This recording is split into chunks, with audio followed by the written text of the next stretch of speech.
It's like a proper TV show. Hey, everybody, I think we're live.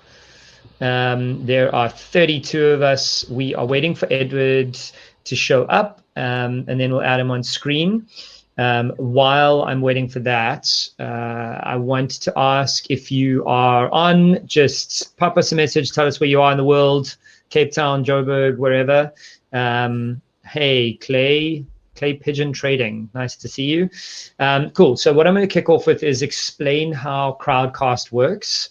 At the bottom of your screens, you can see an Ask a Question tab, or next to your chat, there is a little plus sign where you can ask a question. Please ask your questions that way, then the rest of the community can vote them up or down, and we will answer them accordingly. And that's really it. If you want to browse around, there is also a window in a window setting that you can minimize this and continue on. And in the bottom left, if you like something that one of the panelists say, you can clip a moment. That'll clip the 30 seconds prior to that moment for you to share and use for later.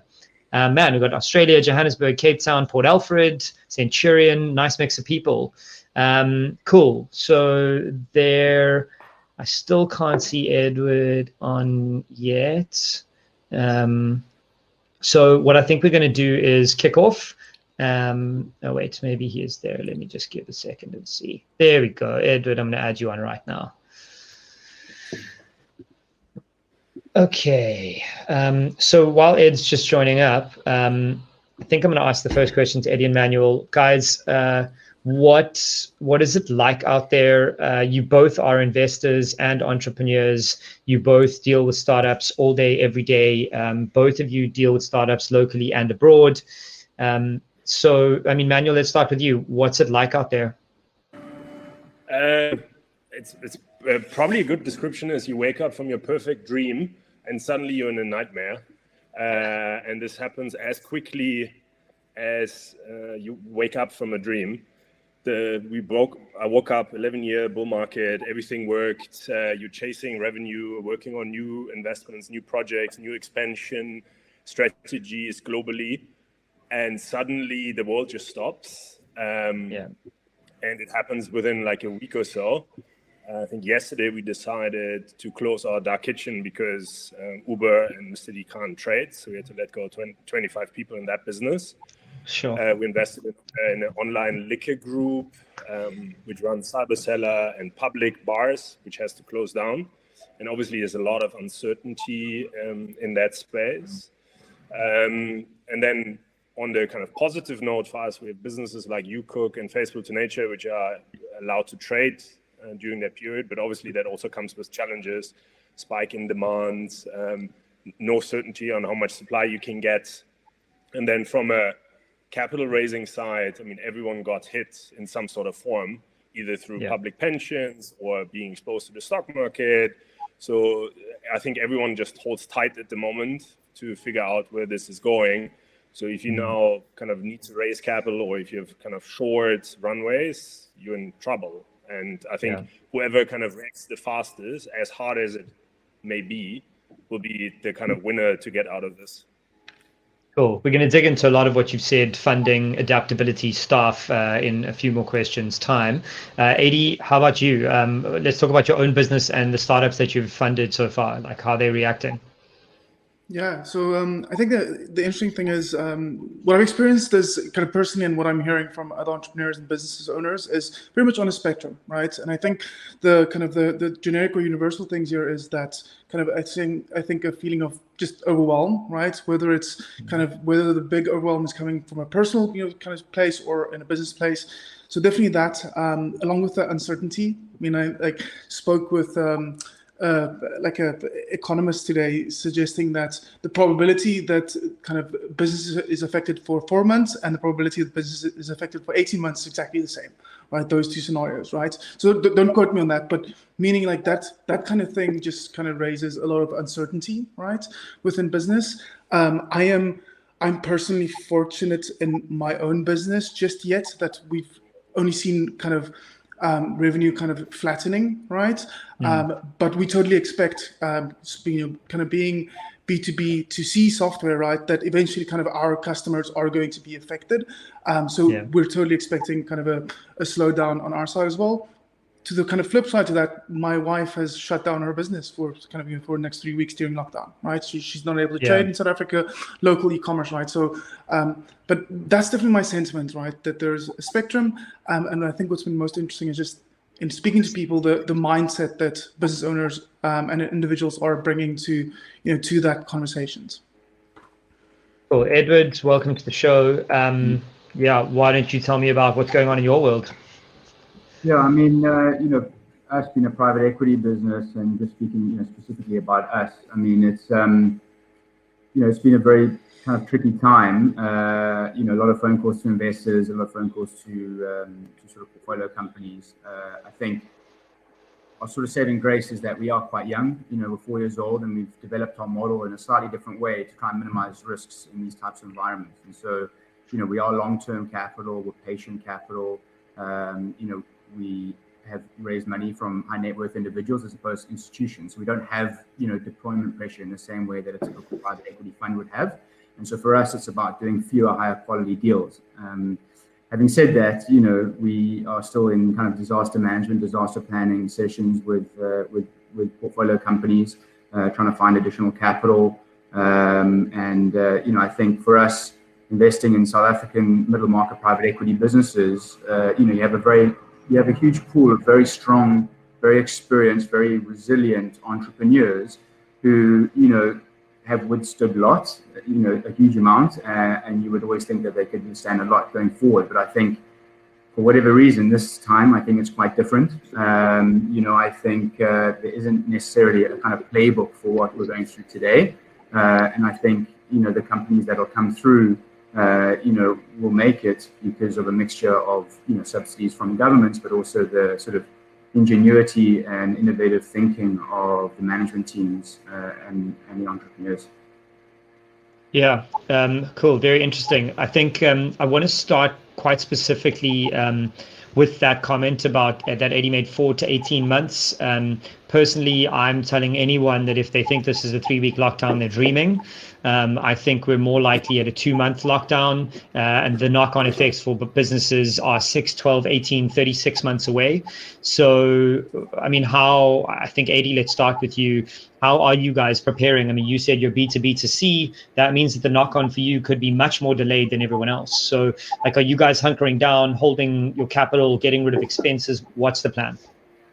Yeah, so I mean, I think yes. I mean, I think be as lean as possible. We are essentially diverting resources, internally, right? For us, so for us, it's focusing on the product, focusing on the processes that we can put in place in the interim, and essentially preparing for like kind of D-Day, day after all of this, right? Because I think when I think about that, at least is, and I'm very pragmatic, and I have a lot of empathy for all the business owners out there, right? But I'm pragmatic in the about the fact that many businesses will unfortunately not see this out, right? And I think that's also just the case. And I said, whenever I speak to someone, I think it's important to at least put that out there. Many businesses can implement anything we say here, and they might still not be able to survive, right? I think that's the first thing. If for those businesses do survive, I really think about, to your point, what happens after this, right? Once the market kind of recovers, and it's almost like, kind of strengthening in kind of periods of downtime to really be ready to kind of grow your business, be more resilient, et cetera, kind of once we get there. So for us, as I said, really investing internally, doing the things that we can control at this stage. Cool. Manuel, on that, just off of Adii's point, what are the things that you're telling your startups and your founders to do to be resilient? Some of them are just flat out, like you've said, not going to survive. Dark kitchens are gone. The ones that are able to potentially survive, what are the steps you're telling them to go through now? So I think the first part is scenario planning. Say, look, assume 50% revenue loss, 80, 90, assume 3 months, 6 months, 9 months, will you last without infusion of capital? What can you do to kind of cut costs? Can you speak to your landlords, negotiate 50% payment holiday? What kind of you can do on the kind of cost side? in a scenario planning way. I think that's the most important part, to actually plan these extreme scenarios. And look, then it's industry by industry, business by business, stage by stage different. So we have businesses that are full in growth mode, and there the question is we need to do order caps because we don't have the capacity to fulfill, or we can't get the stock. And we have businesses, because they're in the travel space, that will be long-term altered, because I think the travel market will be completely different going forward. I think volumes will be different, consumer spending will be different, consumer habits will be different lasting. I think also how you purchase and how you think about health will be very, very different. So there are some kind of industries that you kind of have to completely reset your assumptions and your business model. And there are some businesses that are fully in the money. They are already riding the wave, and they can just continue and just need to make sure they kind of don't overstretch and don't do operational mistakes in that way. And then I think it's just being realistic of how long this will take. This is not 21 days. This is probably 3 months hard zero revenue for lots of businesses, and then a small ramp up dependent on what industry you're in. And but I think the most important part is we will wake up to a new South Africa, to a new kind of consumer world once we get out of this, and we will. And I think there will be incredible companies that will come out of this. But whoever is the most agile one to now already think about how will consumer time and dollars be allocated going forward, and what rules will be newly formed, will kind of come out of this very successfully. Yeah. And Edward, from a very specifically a VC perspective, what Manuel said there around there will be consumer dollars spent. I mean, personally, my personal finances are actually improving over the next 3 months because I'm not spending any money. I'm stuck at home for 2 weeks, literally not spending a cent. So I'm going to come out of this, and like most consumers, we're going to be like, Rad, where can we spend our money? So from a VC perspective, are you looking to deploy capital? Is there a period in which you're freezing, or are you reserving your capital to deploy into existing startups that you've invested in? What's the plan? Like, what do you see happening in the VC world? Well, I mean, being from we are a bit later stage. We're more private equity. So we're looking to kind of invest into businesses that already have a revenue of somewhere around 250 million. And I think for us, I think we are keeping capital back at the moment. It's just hard to figure out the instruments to which you kind of re-enter the market. I think it's quite a tough time for these companies to raise capital. I think there's a huge amount of uncertainty, as Manuel said, about the length that this coronavirus is going to be around for. And so, no one wants to sell equity today. But also, valuations are nearly impossible. I think no one really understands what the future cash flows of businesses are going to look like. And so, because these valuations are going to be depressed, I don't think that there's necessarily massive equity options. However, we obviously would invest, into equity if those opportunities provided itself. I think for us, it's more around, a lot of these businesses have shut down. They're shut down for at least 21 days, more than likely longer. And I think, operational restarts are expensive, and they are tricky kind of processes and projects to navigate. And so I think for us, what we've been speaking about internally is how can we provide, a kind of bridge financing or sort of debt facility to businesses to help them get through that phase. Also, all the meanwhile providing them sort of, more operational level support in kind of mentorship capacities, with an option to convert that debt into equity at a stage where it made sense for everyone.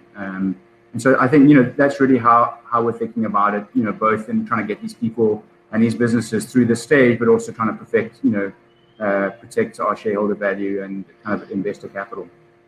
Yeah, it's a tricky thing. I've heard from smaller businesses all the way through to the larger guys, and I mean, any of you can answer this, but I'll start with Edward. They're saying, should they go to their bank and get loans? Should they get whatever capital they can? Should they drain their credits? Should they take out a second bond just to keep their businesses alive?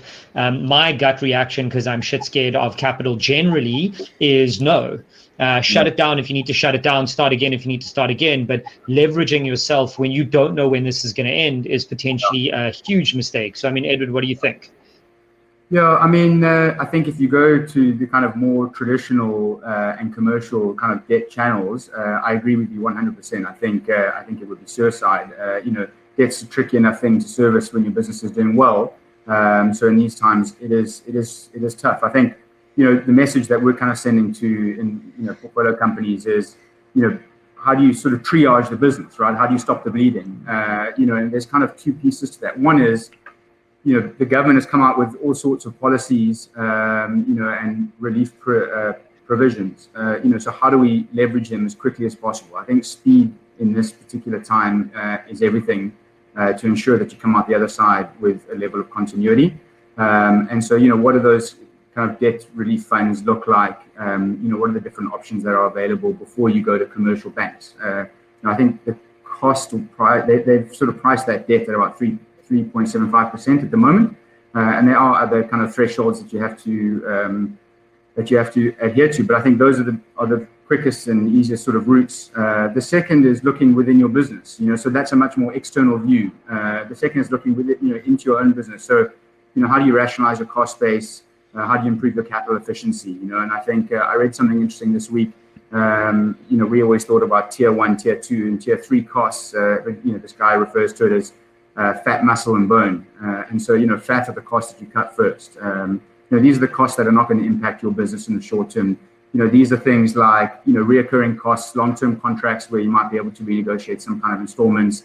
There might be, old kind of legacy grandfather, employee benefits, and maybe even unprofitable customers or unprofitable product lines. Muscle is kind of your second stage of cutting, which is much more focused on looking at advertising, travel, short-term incentive bonus schemes, things that might impact your business in the short term, but won't have a long-term impact. And I think lastly, bone, these are the things that have lasting long-term impacts in your business, and you need to take, very considered conversations and decisions around them. Things like layoffs, things like reduction in pay, things like reducing healthcare benefits to employees. That's the kind of third stage of sort of cost cutting that we're focusing on. And I think, that's the way that we're kind of looking at helping essentially subsidize businesses in our realm. Okay, that makes sense. To the 52 of you online, I've just created a poll to ask if you are looking to find alternative sources of funding. Go ahead and put your answer in. Let's get a sense of what you're all feeling. Adii, your business is quite global. Two-part question for you. Are you getting the same sense of panic and fear from your international teams as you are from your local teams? And the second thing is, how do those people feel about their countries and markets? Is it all as uncertain as it is here? Yeah, go for it. Yeah, definitely very similar. I think I think most people's kind of perception and experience at this stage really mirrors how their governments have taken action or not taken action, and their opinions kind of around that, right? So I think that's the one thing that plays into that, just experience kind of broadly, because where governments and leaders haven't been decisive and clear about things, that creates more uncertainty, right? I mean, I know for me, for example, like once South Africa announced kind of complete lockdown, next day, like I woke up Tuesday morning and I felt better than I did in 3 weeks, right? Because at least that's one certain thing, right? Yes, lockdown sucks and there's loads of consequences, but that's at least one thing that's kind of one previously uncertain thing that's kind of removed, right? So I think, that's definitely the sense that I get as well, kind of, team members across the globe, and where there are in countries where leaders have been decisive and clear, that's definitely helped. When I'm speaking to kind of individuals and businesses across the world, really depends on kind of how their businesses are doing. I have friends with businesses that are absolutely thriving at this stage, right? They're literally up 300%, 400%, 500%, right? Those are definitely the outliers. But again, I started off answering your first question, beginning of this podcast, saying that there's very much that spectrum there, right? In experiences, some individuals more affected than others. I'm going to take a question from Rob Pierce. He asked, and Adii, you can just follow on here. what's our view on global leaders managing the real economic severity versus the virus severity, and how do we feel like they've coped with that? I mean, kicking off personally, I think we're finally seeing some kind of leadership in South Africa. Of course, there is economic knock-on. Absolutely, there is human knock-on, but I'd rather shut down and survive than not shut down and terminate. So, I mean, Adii, what do you think? Like, are we taking the economic side of this seriously enough? I think first thing I want to say, kind of piggyback. I've never been as patriotic about my country as I have in the last kind of 2-3 weeks. I think the decisive leadership we've seen is unlike what we've seen in many a year, right? At least in my adult life. So I think from that perspective, like, I think we're in a good place, right? I think, again, I'm not an economist or a politician. I think the government is trying to consider the economic impact, right? But it is really hard, right? Because you ultimately, like, by going into lockdown, you're essentially kind of, popping over the first domino, right? And you know that there's going to be subsequent dominoes, and you can account for some of them. But by step 20 or 30, you just don't know which dominoes fall over anymore, right? Yeah. And I just kind of personally, both on a kind of macro but also micro level, I definitely prefer let's save human lives first, right? And then any economy can be fixed and be rebuilt, right? But someone that's dead can't be brought back to life. So again, that's just personal opinion. But I definitely fall in that perspective. Like, if we can account for keeping as many people as possible safe during this time, we can rebuild businesses and the economy. Yeah. So Manuel, I want to jump to you, and all of us can contribute here, but I want to touch on the staff thing. There's a lot of contentious debate happening all over Twitter around the world on whether you pay out staff, retrench them, don't retrench them, fire them, don't fire them, give them leave, unpaid leave. You mentioned that you guys had to let go of some staff. What is the prevailing sense here? I mean, EdCon, we all heard that call from Grant Patterson that they were choosing to pay their staff first, and for their suppliers were going to be dealt with later. So, Manuel, what are your founders and what are you doing as a matter of protocol?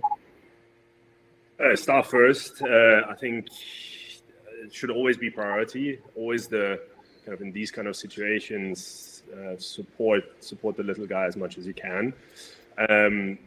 We're trying to keep the businesses that are most affected because they can't operate during the lockdown, and maybe afterwards increase the chances so they can operate afterwards. So in the meantime, we paid all staff, even in the businesses that are kind of affected. And then there's lots of levers you can play with: temp time, temporary layoff, where they can get the UIF bonus, plus you pay out the kind of accrued leave.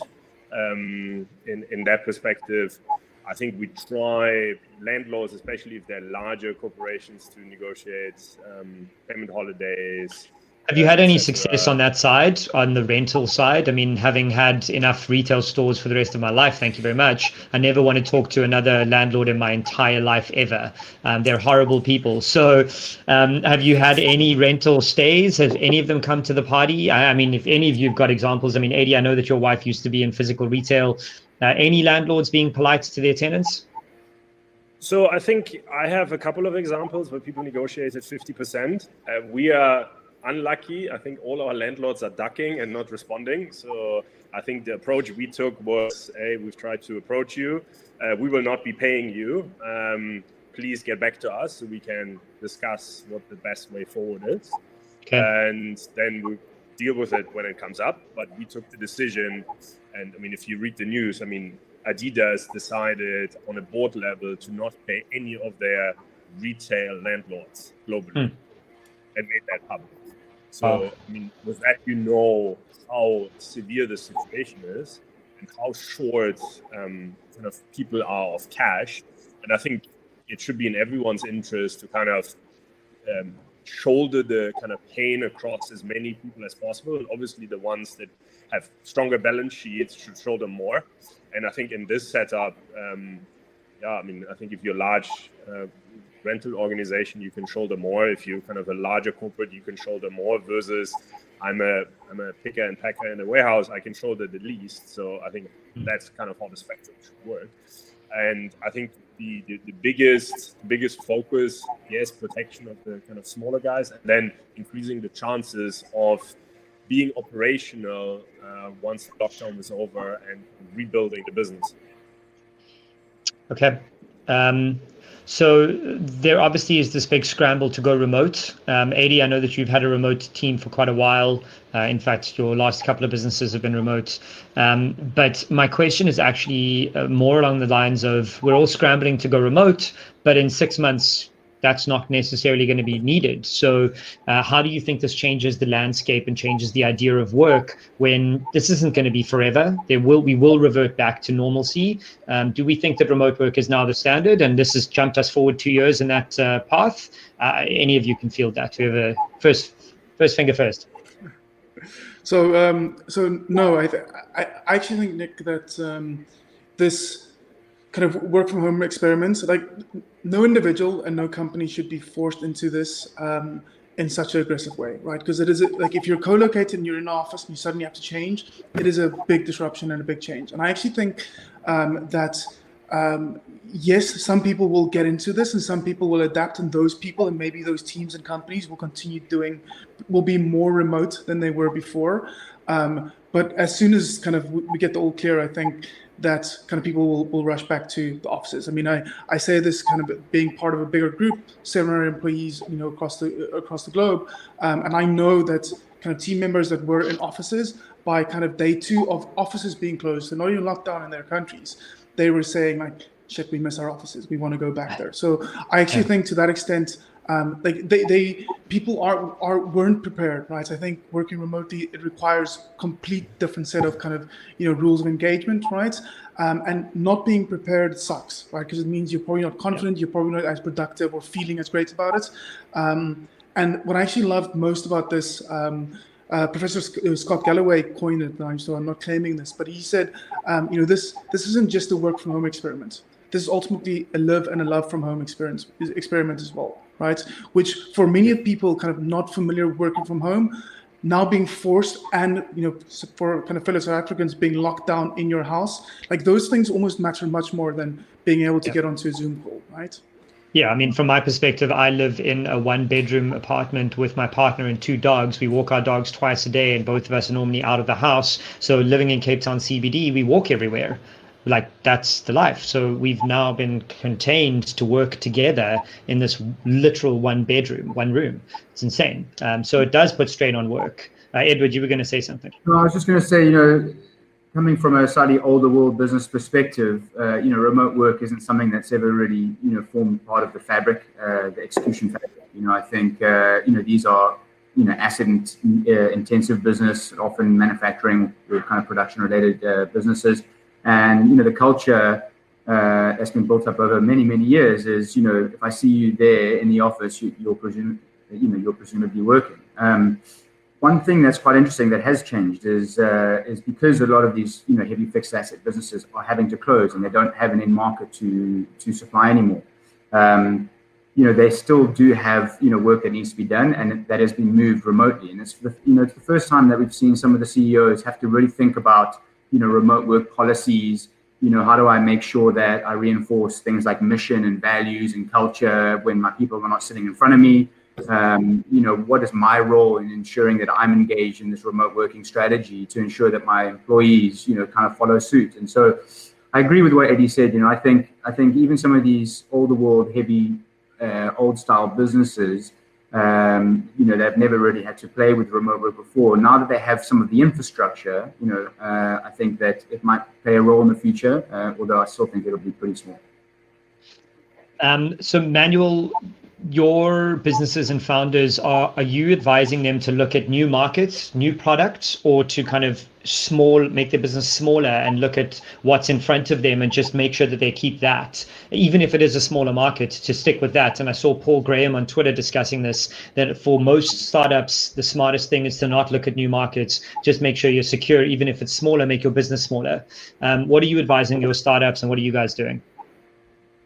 So look, really much depends on the situation, right? I mean, if you just kind of started 6 months ago, you probably don't have a proper product market fit. You probably are not break even. You probably kind of have to figure out your marketing channels. You probably haven't kind of find the right processes, systems, culture. So I mean, like in any case, you should work on your core kind of value offering. So I think that's on the kind of young side. Generally, I think I always get very frustrated that this kind of Silicon Valley approach exists in a much smaller market like South Africa, where, hey, I'm going to take over the whole world. I'm not only going to do one business, I'm going to build 10. I'm going to do Pan-Africa, and I'm going to like do this all with 2 people out of Cape Town. It's not likely that this will work. So focus on a very clear niche, do that very well, and realistically, this will take 3 to 5 years till you've done that, and then you can do the next thing. And that's either a new country or that's a new kind of adjacent business model. So if you look at our kind of older businesses like Faithful to Nature, that's 13 years old. We got involved 5-6 years ago. That's a solid business. They're looking now at adjacencies, like either you do private label, you do own kind of consumer good offering, you do retail, and that evaluation happens now as well. But the core is working, and the core is working also now in this kind of lockdown scenario. Similarly, for a business like You Cook, it's meal delivery kits, it's online only. Now, do I add other kind of deliverables for food? And that might be ready meal, that might be frozen, or do I add retail, or do I add a new country? So again, this happens. In a kind of much younger setup where you say, cool, I only kind of trying to figure out if there's a market for my product, yeah, just keep doing that. And right now, do that with as little cost as you can to increase your run rate, and test it very, very smart and kind of edgy again. Because the reality is it's very unlikely that you will get capital unless you have, I don't know, great shareholders, but even then it's very unlikely that you will get it. And if you get it, it's going to be much harder terms and much lower valuation. And that comes with lots of strings attached. So in order to increase your chances to kind of swing for the fences, just be very, very sure, like when you swing, like you're going to hit the ball. Adii, speaking as a founder, and I've got a poll up for anyone who's paying attention to the polls about side hustles. I've just published an ebook about starting a side hustle in 3 weeks while you're stuck in lockdown. As a founder, would you advise other founders who've got businesses that they can't necessarily operate now in the next 3 to 6 weeks to start a side hustle and see if they can make some income? Because a lot of personal finances are going to be impacted heavily. So what do you think about side hustles? Yeah, so I mean, I would only recommend it if your existing business, if you can't do anything there, right? So if your existing business, I essentially call it like you have enough cash to survive in your existing business. There's nothing left to fix in your business, and then kind of what else to do with that kind of time, right? So and I think things that people can think through here, because ultimately, there's 4 of us on this call, right? But the most obvious thing for many people to do is some kind of teaching, right? All of us have some kind of, very specialized skill, whether it is literally, for example, kind of, from the chat, like I've negotiated so many kind of leases with landlords, so that's something I can teach people, and I can probably get, a couple of bucks for that at this stage, right? So really, kind of thinking through those kinds of things. As I said, gut feel here is my concern with side hustles is always the fact that I've never been successful with this, right? I can do one thing at a time, and when I've not done one thing at a time, I've mostly failed at that, right? So like I said, side hustles should really be the last thing someone should do. Like if they have an existing business that was healthy beforehand, right, I would still go back to kind of what I said earlier, is like focus on how you can strengthen that and come out on the other side of this, stronger to capitalize on the opportunities that are there. Yeah, it's similar advice that I give to founders who say to me they need to raise more capital. I always say to them, have you sold enough? Are you selling hard enough? Rather go back to selling before you go and raise money, because the chances are your existing business has got more chance of surviving than a brand new one. Like Manuel just said, there's no chance you're going to test a market in the next 3 weeks and figure out your marketing channels. So go back to what you know. Edward, were you going to say something? No, I mean, I think I would echo everyone else's comments here. I think this is probably a time for immense focus, focusing on and sort of understanding what your business is really good at. and where its strengths lie. I think, in these middle market businesses, a lot of these CEOs are in the day-to-day. They're on the daily grind, and they're kind of in the weeds of their businesses. They don't often get 3 weeks where they can step up into the clouds and really look up and really think about their business more strategically, think about the direction. And I think, one thing that we can be sure of is that the world will be different when we come out the other side, right? And so what does that mean for these old world businesses with very traditional value chains? What are your relationships with your suppliers going to look like? Which suppliers are going to be there, which aren't? If they're not there, how does that impact your product quality?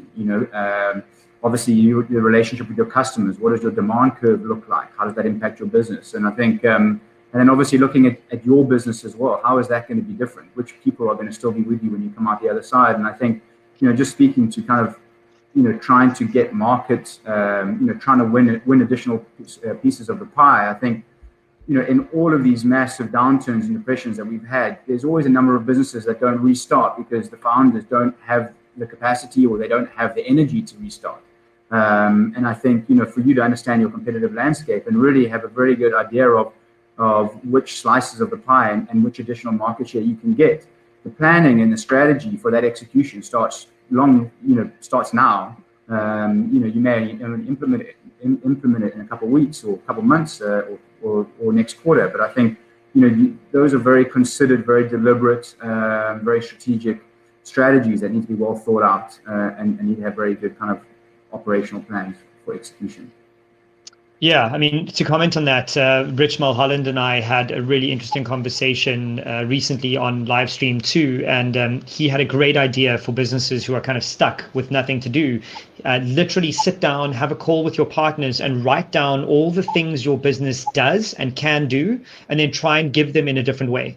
See if you can offer these services in a new and interesting way, but literally write down the actual things you do. Like Adii said, maybe you've made a meal like no one's ever made a meal before. Start a YouTube channel and sell lessons on how to cook. Like there's a whole slew of things that you can now rethink your strategy around, but it actually starts with very definitive strategic planning. You're not just going to luck your way into a new business. No, I agree with that, yeah. So I want to ask a question here from Nick Latouf, and Adii, you can kick us off. You mentioned earlier that some of your friends' businesses are killing it. Give us some examples of opportunities, businesses that are doing well, some kind of market potential here. I've got a couple, I'm sure all of us do. Adii, let's start with you.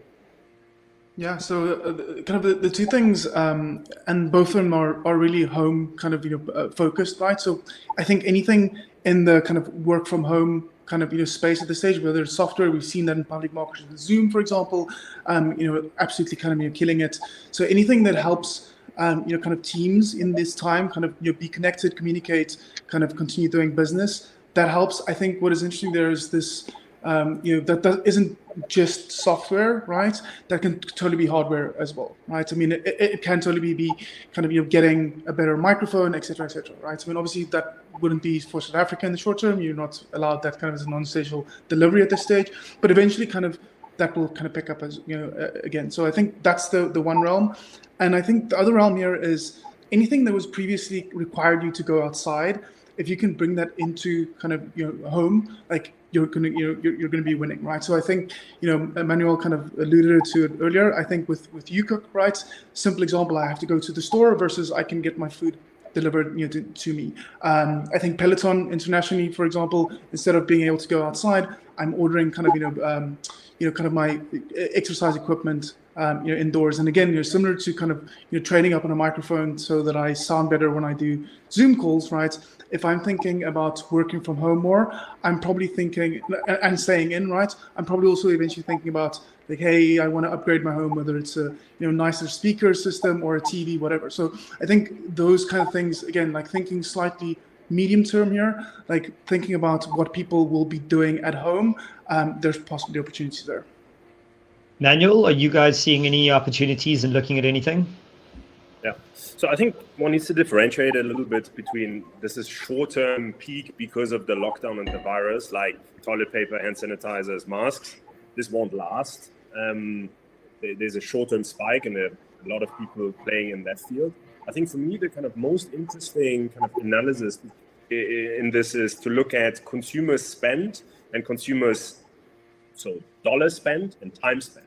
and see, like, at a stable state, this is how a average consumer's P&L looks like, and this is how the time spent is done. From sleeping, go to work, drive in the car, go shopping, go to restaurants, go for a run. So how has that dollar spent and time spent now changed pre and post lockdown virus? And you will see suddenly, obviously, there are a couple of obvious ones. Anything online is interesting, but not everything online is interesting. If you have an online business that is dependent on advertising, you're in trouble.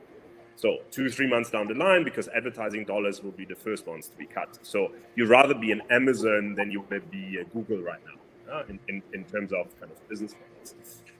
I think there's a big shift towards health prevention. I think the consumer's mind will realize, actually it's quite good to have stockpiles at home of certain items and kind of manage my inventory different. Maybe it's a good idea to have a subscription service that gives me a supply on a steady basis. Maybe it is good to work on my kind of health immunity so I don't get affected if something like this happens again. Now, I realize this now, perversely with my time, I suddenly have cut out a lot of useless meetings. I've cut out a lot of travel. So I have excess time right now. And I'm not spending. So there's attention. Yeah, so I have attention. So now the question is, what do I do, right? And you can find an outlet either in, okay, I'm going to watch everything on Netflix and Showmax, or I'm going to learn a skill via Udemy, etc., or I try to give back. And similarly for these kind of dollar spends, there is a pent up. How are you going to use it in down the line, or even now, because the options are very, very, very limited. But I think this kind of concept of thinking about how does my personal P&L look like, my dollar spend and my time spent, and how will this long term be affected, because it won't stay like this, is, I think, for me, the best one to identify opportunities and then go through every single cost bucket and say, cool, how will this look like medium term when it comes to restaurant spend, or when it comes to health spend or sport? I want to highlight that personal P&L statement that you made. I love that. I've never heard that. I'm sure it's something other people have heard. I absolutely love the idea of a personal P&L. If you're a business owner, you understand what a P&L is. So I'm just about to make a poll live about whether you are learning a new skill in lockdown or not. I personally have tried to write an ebook. I've redesigned my website. I've done a lot of very practical things in the last 2 weeks because I've been isolating for 2 weeks already. So yeah, answer the poll. Tell me if you're learning a new skill. Edward, what do you think about that? I mean, to speak as a consumer, because we just don't invest in kind of earlier stage businesses, to speak to Adii and Manuel, for us here at our home, we're literally breaking up our day into sort of segments and structuring it around kind of key activities and things that we enjoy doing. And I think any help that you can get around those activities is key. And I think those are ideas and support streams that would outlive a coronavirus. So an example is doing exercise at home. It's amazing how much more time I have in the day, because if I go and do exercise for an hour in the day, I've got to drive there, drive back. There's a lot of wasted peripheral frictional time on either side of it. You suddenly have 45 minutes, in your day extra. So I think kind of, being able to work out at home, minimizing the friction there is a massive one. I like the cooking course idea as well. People often don't have huge amounts of kind of creativity when it comes to the kitchen. They typically will buy a set amount of meals for the week. Having people give you ideas around new ways that you can, make your kitchen life a little bit more interesting is would obviously be great. And I think just about everyone that I've spoken to about the shutdown has spoken about, how do I increase my deliberate learning? How do I make sure that I have a very kind of, scheduled, structured way of learning new skills in this time? And I think to the extent that people are able to do it, and there's, products that provide very little friction, I think that there's, it is to some extent a little bit addictive, learning about new things and having that kind of information compound in your mind. And I think if people are able to offer something like that, I think it would be super interesting. For our perspective, we are obviously still looking for businesses to invest in. Not a lot of businesses have the kind of, P&Ls or balance sheets, I think, after this that we would typically look to invest into. But I think what we're because we're first and foremost investors behind people and behind management teams. You know, I think what will come through is just how, you know, innovative, you know, some of these CEOs and founders can be in a period like this. And I think, you know, we're going to be looking for, you know, what were the solutions? What did they do during this time to help float their business, to help, you know, preserve optionality, to help ensure continuity, you know, and could you potentially put money into this business behind this mind to help them grow and kind of walk into this new future? Yeah, from my side, the kind of opportunities I'm seeing explode are the obvious ones that we've all been threatening to do as startups forever that we never prioritize because they don't equal money immediately. Content creation. Content creation is an industry that is going to boom in the next 18 months. There is free attention everywhere. We're all sitting here. We've all given our time for free to contribute to a community with value. I'm being asked to host things. I'm putting together panels like this and multiple others, as well as online learning. I think those two I'm seeing just absolutely massive. And if you are someone who has a skill that can aid content creation, it's a global skill. You can do that from anywhere. You can edit, you can do any of those things globally. So there really is a lot of value to be added if you have got a clear idea of what your value proposition is and who your audience is. It's time to start addressing those things. Cool. So we've got time for a couple more questions. This is, I mean, Adii and Manuel, you guys have got lots of very key experience here. There are a lot of e-commerce sites who have stopped operations for at least the next 3 weeks. What should these e-commerce owners be doing? Twiddling their thumbs, or is there practical stuff that they can do that helps them to progress when things kick off again? So I think this is quite a unique opportunity because you have standstill. I mean, most of the e-commerce guys still take orders, but operationally there's a standstill because you can't deliver. So this is the best time to actually look at every single one of your processes and systems and see how can I make this business leaner. Because most likely you've done a lot of patchwork. I know we have very, very often just put patches on a lot of things and said, hey, that migration from ERP system 1 to ERP system 2, actually I can do this right now and prepare it. Actually now is the best time I can properly look at my customer acquisition cost versus my customer lifetime value and see if the cohorts I'm acquiring are actually profitable. It's the most opportune time to actually look at my range, my unit economics per category, per product, per supplier, to look at ways to extend my range, look at the kind of different marketing campaigns, best practices overseas. As you said earlier, Nick, this is probably the best time to get people's attention. So why not reach out to the e-commerce guy in the US or in the UK who currently also can't operate and say, please teach me, what are your lessons learned? You are 5 years ahead of the curve. Please donate half an hour to give back. Lots of people are doing that. There's lots of free knowledge out there to kind of learn. So I think there's a lot in this setup of actually let's go into the depth of the business where you normally just fly over and say, yeah, order. Kind of we deliver on like a day or two, but now it's the time to go kind of level 2, level 3, level 4 and kind of slick in those processes. And then I think there's also time for those big questions. What's my reason to exist? What's my USP? Really, just because I can sell stuff on the internet, that's not a USP. Like, how do I stand out, and how will I stand out in 3 years' time when this category is grown? And what's my real reason to exist, and how does that need to evolve? So it's two mindsets for me: this big strategic thinking, and then the absolute nitty-gritty detail analysis plus processes. And yeah, I think if you do this right, you can come out on the other side with a kind of much more kind of robust set of processes, systems, and strategy to actually deliver something to your consumer. And the ultimate reason for your existence is you're solving a problem 10 times better than any other alternative. And like, make sure you can do that. Cool. Adii, anything to add to that? Yeah, so I mean, firstly, I completely echo what Manuel said. I think again, strengthening one's core definitely kind of means you are going to be more agile and better once you come out of this. One thing we are recommending, and when I say we, as Campaign Round to Commerce, we're an email marketing software solution for SMB e-commerce brands, right? And one of the things we're recommending to everyone is whether you're currently able to sell and fulfill those orders or not. Like I think this doesn't matter.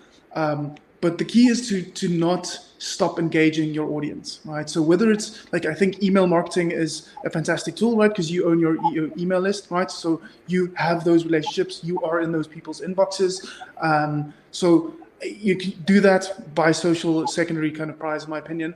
But the key thing here is like to stop, to change those communications to be more personal, right? So we're recommending you actually pick like whether you're the kind of you pick the founder or someone on the team, but to really be the face of the brand during this time, and really speak in a kind of one to many way. Then again, very personal.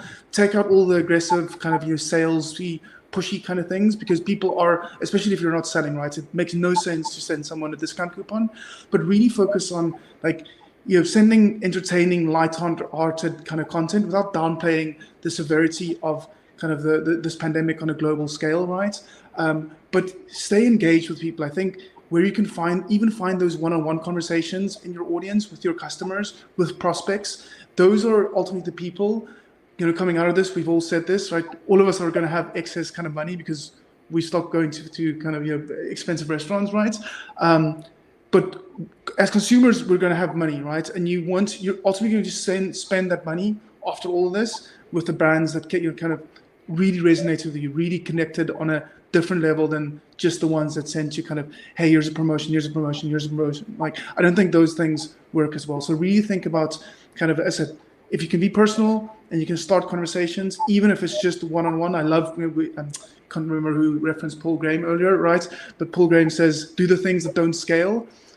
I think that's kind of, you're perfect at this stage. Like, you really, like, just spend time, connect with people. People need connection. Yeah, Kevin Kelly is famous for his... Just on this point, yeah. Nick, go ahead. Something quickly. So I think, despite how hard the environment is, this kind of connection topic is a really big one.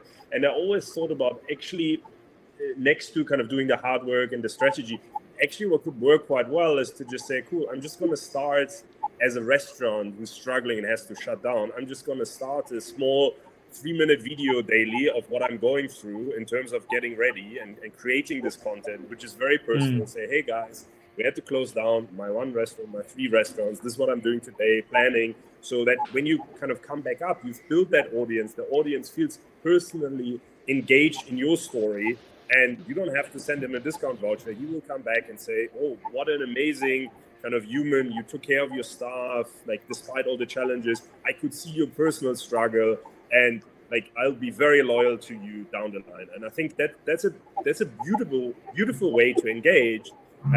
You'll do these things anyways, but you let your audience be part of your journey. And video is a great tool for that. And I think you can change consumer behavior into your kind of direction that way. Yeah. Go ahead, Edward. No, I was just saying, just to come back, Nick, to your comment earlier about content generation, and then what Adii said there about you have to continue communicating with your customers. And now speaking as a consumer, I think, people are going to be, locked up quite lonely in a house, and they look forward to certain things in the day in the same way that people, look forward to the Jason's Dosant every week. You look forward to seeing what the flavor is and what it's going to be. And I think, if a brand or if an e-commerce player or whatever it might be could create some daily content that was interesting, that people look forward to, that they could resonate and identify with, and it was, and the frequency or cadence was daily, I think you would build up a phenomenal, sort of loyalty and sort of customer interest, and potentially to be able to take a bigger share of wallet on the other side. Yeah, I think I'm going to interrupt you. No, don't interrupt me again. Come on, man. What is this? Who's the moderator, Nick? I'm the moderator here. What's up? Just tying this all together. I think Emmanuel mentioned it earlier that lots of startups try and go big. And now is the time to try and go small. And Kevin Kelly, the founder of Wired magazine, wrote an article many years ago called "Find Your 1,000 True Fans." That is what every single brand should be trying to do for the next 6 weeks. Find 1,000 true fans who absolutely love you, won't pay for anything in the next 6 weeks, but when they come back, they love you so much, they'll find you and seek you out. I mean, what I've done with my barbershop, I love them so much. I've asked them to send me the SnapScan code so that I can pay them for what I would have gone over the next 3 weeks or 6 weeks. That's because I'm a fan. I'm a proper fan. So my advice on this front is go and find 1,000 true fans. If you think you've got nothing to do, you absolutely have something to do. Go and find those 1,000 true fans. Adii, were you going to say something? Go ahead. Yeah. I can even riff off that. So, and I think, you know, it's your point, Nick, too, but I fully agree on the kind of 1,000 true fans. And what is interesting is I have friends in the podcast space, both from software, you know, kind of perspective, but also producers. And they kind of, you would think on lockdown, because most people seem to listen to podcasts on their commutes, on their runs, whatever, all those things people aren't doing, stats are up, right? So again, and we've always said audio is the most intimate kind of communication channel, right? It's literally in your ear, right? And the need for that is on up. So like, again, those 1,000 true fans want you in their ear. They want to see you, like whatever kind of personal, vulnerable, raw content you can give them. I think that's absolutely perfect at this stage. Guys, any closing statements before I close off? Manuel, Edward, anything from you guys? Look, I think this is a very disruptive kind of event. I think once in 100 years this will happen, hopefully. And it's tough, it's disruptive, it's uncertain, people are scared. I think it's the time to kind of buckle down, focus on the core of your business. Cash is king. Try to kind of preserve it, even if you can't operate for 21 days or being at 6 months. Be prepared that you can't operate for 6 months and make the hard decisions today. And the hard decisions might be to hold back payments for landlords, might be to stop all these kind of new projects that you've kicked off and these big plans. It might be staff cuts.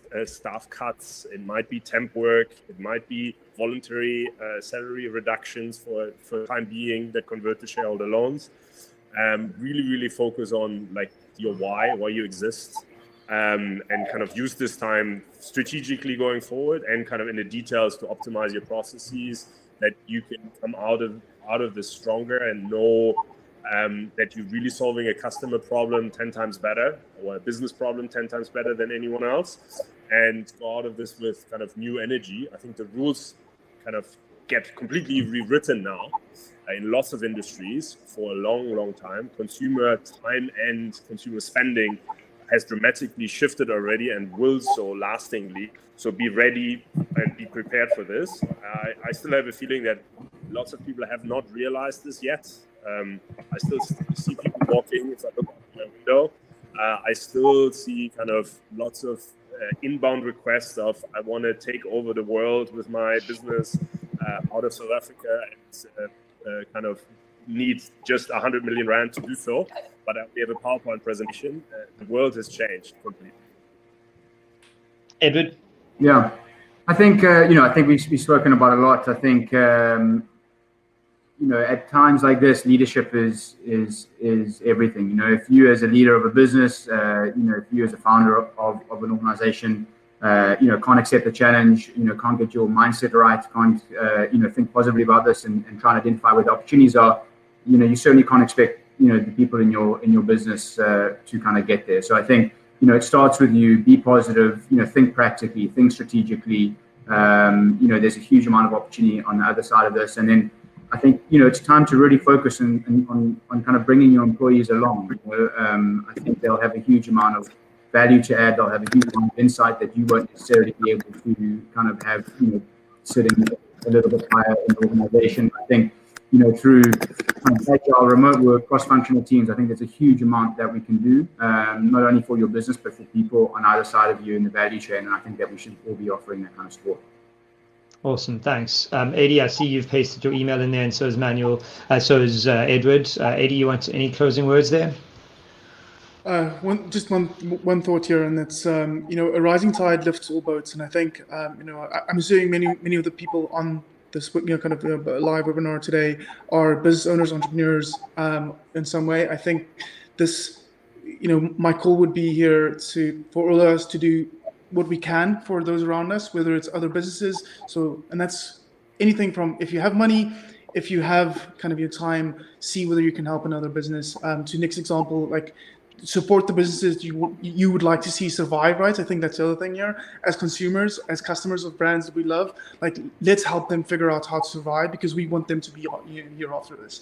So as I said, a rising tide lifts all boats. The more of us that get out safely on the other side, the better. Cool. So my closing statement has been the same for almost all of these, and with every entrepreneur. Entrepreneurs are loners by nature. We don't like asking for help, and that needs to change today. You need to talk to your suppliers, you need to talk to your customers, you need to talk to your staff, you need to find other fellow entrepreneurs and reach out to them. We're all going through the same mess, and not just locally, globally. This is a global pandemic. So now is the time to reach out, and don't be a loner. Don't be typically South African and humble and quiet. Be aggressive with the requests. Be aggressive with the need for help. It's okay that you need help. We all do. We're all struggling through this. So I'm always happy that more than 50 people, 60 people joined us today to hear that all of us are struggling. All of our businesses are in trouble. All of us are laying people off. There is misery loves company, and we're all in this together. So that's my statement in closing. To the three of you guys, thank you so much for this initiative. Manuel, for suggesting that we do this. I will try and make this a more frequent initiative, and this has been recorded. It will go up on my YouTube channel, my website, and I'm sure you guys will share it on yours too if you have channels. But yeah, that's it for us. And again, thank you guys so much for your time. Thank you. Thank you. Thanks, everyone.